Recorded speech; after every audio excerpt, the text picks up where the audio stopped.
हम ग्राउंड पर रुक करते हैं। ग्राउंड पर एक बड़ी टीम रिपब्लिक की इस वक्त मौजूद हैं और मेरी सहयोगी सुचरिता कुकरेती जो इस वक्त आपको अलग अलग रंग काशी के दिखा रही हैं। हम सीधे उन्हीं का रुख करते हैं। Over to you Sucharita.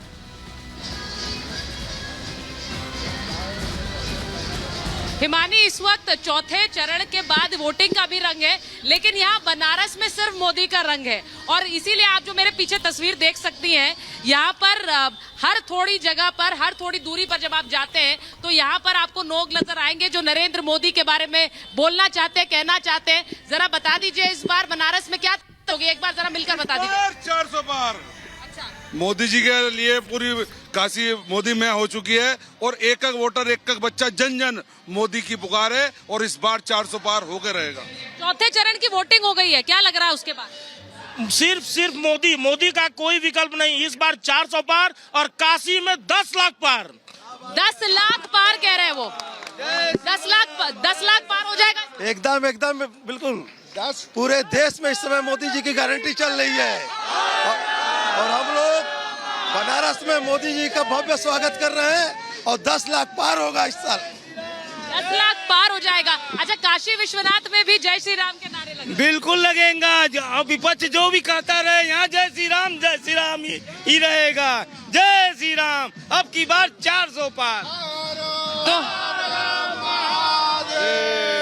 देखिए, जब भोलेनाथ के दर पे भोले बाबा का भी आशीर्वाद है मानी और प्रभु श्री राम का भी आशीर्वाद है। आप सोचिए कि अभी ये तस्वीर है जब प्रधानमंत्री का आगमन नहीं हुआ है, जब उनका आगमन होगा और यहाँ से वो निकलेंगे तो सोचिए जरा कि तस्वीर क्या होगी। मुझे लगता है कि जरा आम लोग जो होंगे उनको थोड़ा सा दूर रहना पड़ेगा क्योंकि यहाँ पर बैरिकेड्स लगाए गए हैं। यहाँ से इसी सड़क से वो गाड़ी निकलेगी। मानी अपने दर्शकों को दिखा रहे हैं, यहीं पर मेरे पीछे काशी विश्वनाथ को रास्ता जाता है, एक तरफ गौदुलिया को जाता है जो मुख्य चौराहा है और यहाँ पर प्रधानमंत्री नरेंद्र मोदी का ये रोड शो है। 10 लाख वोटों से जीत तरह से आप बता रही हैं, तस्वीरें दिखा रही हैं और मुझे लगता है कि आप लकी होने वाली हैं कि आपके शो तक आप वो जो तस्वीरें जो आप जिनकी बात कर रही हैं वो तस्वीरें उस वक्त तक जरूर नजर आ जाएंगी। लेकिन बहुत शुक्रिया हमारे साथ जुड़ने के लिए और ये अलग अलग रंग जो इस वक्त हम तक आपने पहुंचाए उसके लिए। चर्चा की शुरुआत लेकिन यहाँ पर करते हैं। और सिद्धार्थ जी, क्या मैसेज देना चाह रहे हैं आप? विपक्ष की टेंशन बढ़ा दी आपने, काशी से इतिहास रचने की तैयारी है क्या? देखिए हिमानी जी, मोदी जी वैसे ही विपक्ष की टेंशन का बहुत बड़ा कारण है। जब से मोदी जी आए हैं विपक्ष के सारे नेता टेंशन में डूब चुके हैं, गोलियां खाते रहते हैं पर टेंशन दूर नहीं हो पाती। ऐसा क्या? और उसका कारण है ये और उसका कारण गोलियां खाते रहते हैं। बता देता हूँ क्यों। उसका कारण इसलिए कि सर ये माल्यार्पण करते हुए मैं माफी के साथ रोक रही हूँ क्योंकि बीच बीच में इस तरह से तस्वीरें आती रहेंगी और स्वागत है तस्वीरों का। जी। बड़ी सुंदर तस्वीरें हम दिखा रहे हैं और महामना पर सबसे पहले यहाँ से ये जो रोड शो है उसकी शुरुआत होगी। यहाँ पर माल्यार्पण करते हुए ये सीधी तस्वीरें इस वक्त बनारस से हम आपको दिखा रहे हैं। सभी का अभिवादन स्वीकार करते हुए वहां पर तमाम लोग जो इस वक्त मौजूद है और कई कई घंटों से आप ये सोचिए कि मोदी जी का रोड शो शुरू होना है 5 बजे का वो टाइम था, अभी थोड़ा टाइम और लगेगा क्योंकि यहाँ से अब शुरुआत हो रही है। यहाँ से जब आगे की ओर प्रस्थान करेंगे लेकिन वो लोग सुबह से ही आकर वहां पर खड़े हैं। ये दरअसल उत्साह लोगों का देखते ही बन रहा है कि अपने बीच अपने प्रधान सेवक को देखते हुए पाते हुए, और रोड शो में होता है ना थोड़ा करीब से गुजरते हैं तो कम से कम एक झलक मिल जाती है। अब आप सिद्धार्थ जी अपनी बात पूरी कर लीजिए। निश्चित रूप से देखिए, जो दृश्य आपके चैनल पे दिख रहे हैं वो सब कुछ बताते हैं हिमानी जी। आज काशी से जो रिश्ता बना है मोदी जी का, काशी की जनता ने जिस प्रकार से उनको मात्र अपनाया नहीं है,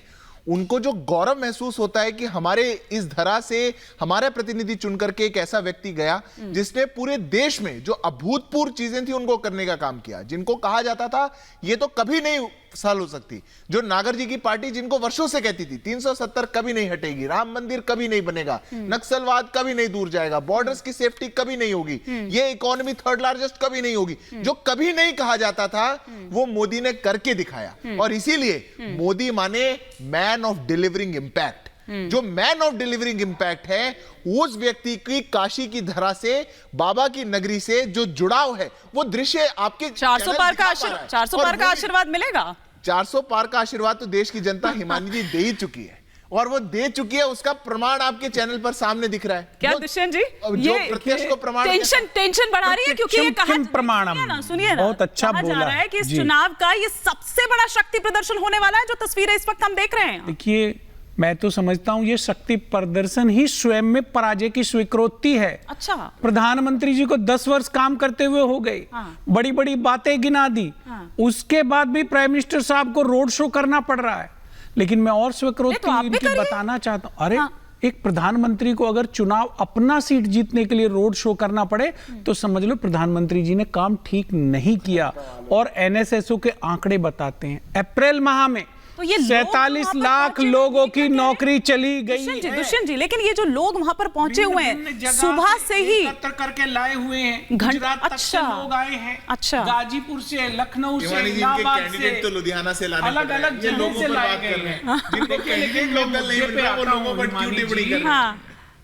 बेरोजगारी दर 8 देखिए, अब रोड शो, एक सेकंड सर रोक रही हूँ यहाँ पर। ये मुख्यमंत्री योगी आदित्यनाथ भी आप यहाँ पर देख पा रहे हैं, उस रथ में सवार हो गए हैं। अब यहाँ से प्रस्थान करेगा ये जो रोड शो है और फिर ये पूरा काफिला काशी मंदिर जो है वहां पर जाकर ये खत्म होगा। और जाहिर सी बात है कि फिर उसके बाद दर्शन के लिए भी जाएंगे। आप अपनी बात कंप्लीट कर लीजिए। ये तो मैं यही कह रहा था, 10 वर्ष में मोदी जी की सरकार ने कोई अपना वादा पूरा नहीं किया।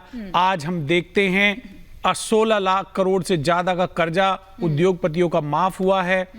205 लाख करोड़ से ज्यादा देश पे नया ऋण हो गया है। बेरोजगारों की एक बड़ी फौज है। सरकार के आगे कोई ऐसा एक भी उपलब्धि का कार्य नहीं है जिसके नाम पे वो जनता के बीच में जा सके। इसलिए ये सरकार इवेंट के भरोसे है। कभी आज इवेंट चल रहा है काशी में, इवेंट के भरोसे है ये सरकार। जिस तरह से नहीं, ये तो पहले भी पटना वाले पर भी उठा चुके हैं। अभी कल जो रोड शो हुआ है उस पर भी सवाल उठा रहे हैं। सुबह आज जब वो पहुंचे वहां गुरुद्वारे में तो तब भी ये कहा कि नाटक कर रहे हैं। आप तो थे उस वक्त, यहीं पर चर्चा हो रही थी जब। अब यहाँ पर ये कह रहे हैं कि भैया इवेंट बनाने की कोशिश हो रही है। क्या लग रहा है ये काशी क्या बोल रही है? क्या बोल रही है काशी? ये काशी ये बोल रही है कि प्रधानमंत्री श्री नरेंद्र मोदी जो है इस देश के लिए और इस यहाँ देश की 140 करोड़ जनता के लिए विकास और विश्वास की प्रामाणिक गारंटी बन गए हैं। और विपक्ष के पास चूंकि तर्क नहीं है, तथ्य नहीं है, तो वो अनाप शनाप जो है कुछ भी, अभी जिस प्रकार से सुबह गुरुद्वारे को लेकर बात कही जा रही थी, प्रधानमंत्री अगर कोई कार्यक्रम कर रहे हैं तो उसको इवेंट बताया जा रहा है। अरे इस इवेंट को आप क्यों नहीं कर लेते? जब भगवान राम मंदिर का उद्घाटन करना था तो उसको भी इवेंट बताया गया। उसके बाद लगातार प्रधानमंत्री चुनाव में रैलियां कर रहे हैं तो इवेंट बताया जा रहा है। अगर प्रधान नेता जो है अपने चुनाव में इस तरह की रैलियां नहीं करेंगे, इस तरह के रोड शो नहीं करेंगे तो फिर नेता अब भाई आप उनको तो करने नहीं दे रहे, आप उनके बैंक खाते सीज कर देते, फ्रीज कर देते सिद्धार्थ जी, और फिर उनको टीज करते हैं। पहले सीज करते हैं फिर टीज करते हैं। इस तरह की शक्ति प्रमाणम। देखिए हमारे साथी कह रहे हैं दुबे जी, एक बार जरा कपिश जी भी, नागर जी की पार्टी के एड जितने चल रहे हैं, अगर किसी के भी चल रहे हो तो बताना। स्पॉटिफाई, पर आपसे तो कोई मुकाबला नहीं होगा ना जितने आपके चल रहे हैं। मुकाबला करके ऐड कांग्रेस पार्टी ने दिया 4 लोगों के लिए 2 रायबरेली में 4 लोगों के लिए। और ये लोग वो कहते हैं जो प्रेस कॉन्फ्रेंस कर कहते हैं टिकट बुक करने का पैसा नहीं बचा। 4 लोगों को। अरे आपने तो लोगों से पैसा लिया, इलेक्टोरल बॉन्ड के बहाने पैसा ले गए, भी यहीं से निकलता है, पी गए, नोटों का अंबार भी यहीं से निकलता है।